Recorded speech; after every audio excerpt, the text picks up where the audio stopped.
I reached forward to hold her, but she just smacked my hooves away. There was a war, Blackjack. And another one. And another one. For a time, things seemed to get better. The stable dweller and her friends did great things. Got the skies fixed, cleaned the earth. But they didn't get how bad things were out here. How terrible. Hoofington rose. The city woke up. And nothing could stop it. I took a deep breath. What about our friend, Scotch? I saw Rampage, I said as I looked back at the distinct little building. Where's Glory? P-21? Lacuna? Glory? Her eyes turned to the door. I bring her things to eat. As a breeder, I get a little extra. I looked to the door as well, but she was shaking too much to say any more and simply hugged her stomach with one leg as she backed away. I slowly pushed the door open. The room was dark. I could still hear the hum, but it was muted as if heard from far away. Something was eating from a basket in a corner. Something gray. I saw a wing. I saw two. A smile started across my face. I saw a third, a fourth, a fifth. Purple eyes opened, one after the next along the side of her neck. Of course, Sanguine had tried to fix her too. Maybe he'd experimented. Maybe this was intentional. But those purple eyes widened in shock before they clenched shut. Don't look at me, she rasped, low and heavy. Glory? Ow? Was all I could mutter. That hunk of flesh and feathers shivered, tears running down her neck. I didn't have you. I didn't have anything. So nothing mattered. Nothing. She had let him do this? Glory? Why did you have to leave? Why'd you have to be a damned hero? The gray Pegasus said in an inequine voice. You left me behind. Always. Always. She closed her eyes again. Leave me. Or kill me. I can't survive being with you. And I can't live being without you. So I'm dead either way. I backed out. I wish I'd never met you, Glory rasped. I wish you'd never saved me. I fell back over my hooves as the door slammed shut from a powerful gust. I just sat there and stared. There had to be a way to fix this. To make her right again. To find Sanguine, and I would beat away of fixing her out of him. Scotch Tape sat nearby, rocking and humming that slow, single tune. I rose to my hooves. What? How did this happen? What do you mean by Hoofington Rose? She started to walk slowly towards the bridge. With EC 1101, Sanguine took the city. The Overlord came to power and used the factories under the city to make weapons. Every pony who'd lost everything in the war came to fight for him. Any mare that could bear foals was a breeder, any stallion a warrior. What about the stable dweller? The rest of the wasteland? I asked, as we walked side by side. I couldn't believe she would just let this happen. They tried to fight it. They did. They sent hurricanes and tornadoes and terrible spells, but Hoofington had the Megaspell facility, and with EC 1101, they got it working again. Megaspell after Megaspell after Megaspell. You joined the Hoof, or you were destroyed. Ponies, alicorns, zebras, griffins, dragons. It didn't matter. With EC 1101, they could do anything. So, you came to the Hoof, or you died, she said softly as she walked.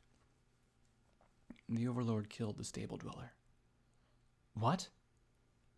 Oh, I was going to plan D on this Overlord all over the place. Maybe I could get through to Rampage, or somehow Glory could help, or... I looked at the swollen Scotch Tape and she quivered. Stop using us in your stupid fight. Her eyes seemed to beg me. What about Lacuna? P-21? Where are they? If I could find some way to get EC-1101 back. Some way, something. She looked away at me and trembled. This way, she murmured as she hung her head and walked slowly towards the bridge. I followed her. She seemed so drained, so empty. I thought being a mother was supposed to be a wonderful thing. Congratulations. Who's the father? Then she looked at me and I shut up. I'd never talk about being a mother again. There was such despair and hopelessness in her eyes that I knew I could never bring it up. The Overlord. Magina and I are his favorites, was all she said. Oh, damn. Time to shut the fuck up, Blackjack, and start concentrating on putting as many magic bullets as possible into this bastard the second I see him. We walked together, side by side, towards the bridge. A trickle of people were already walking one way or the other across it. Earth ponies, unicorns, ghouls, sand dogs, and others, all humming a common note and moving around as if half dead. If this was peace, then it was far too high a price. Severed heads adorned the bridge, all species butchered equally and ground down under the hoof. The walls of the core were painted with the words Hoofington Rises in streaks of vivid red. The humming made my head hurt. No, not just a hum. It was like a drill trying to get inside of me. It hurt to think about anything. I stared at the glassy-eyed creatures moving as if they were so much machinery. A few ranted, screamed, and fought, struggled, but they were ignored. From the few others who showed expression at all, it was clear that these people were more annoyed than disturbed by outbursts. The towers rose, seeming to stare down at the insignificant meat funneling through their dark canyons. The cracks and breaks in the towers bled green light. Purple lamps and yellow flares made glaring contrasts that hurt my eyes. It was as if every appearance of the city were designed to inflict pain. Who could be the Overlord? Sanguine? Maybe Steel Rain? That seemed more likely. However, somehow he'd gotten his hooves on my pip-buck, been able to use it. My stomach churned and I coughed. The city itself made me feel like crap. Then I spotted Lacuna. The purple alicorn stood as silent as a statue. "Lacuna!" I shouted as I raced to her. She glanced at me, then stared straight ahead again. "Lacuna?" There was another purple alicorn standing by, staring, and another, and another, and another. I looked at Scotch, standing quietly by, waiting. There was a lump of black rubble beside Lacuna. I stood on it, and stretched up to touch my horn to hers. I felt the world blur away, except for that annoying hum. I felt the same vast space that had been here before, but instead of a seething mass of whispering voices dominated by the goddess, now there was only the same hum. It was everywhere, inside everything, in the alicorns themselves. "Lacuna?" I asked, and the world was a discontorted jumble of echoing and rippling through that single note. "Lacuna!" I shouted into the humming darkness.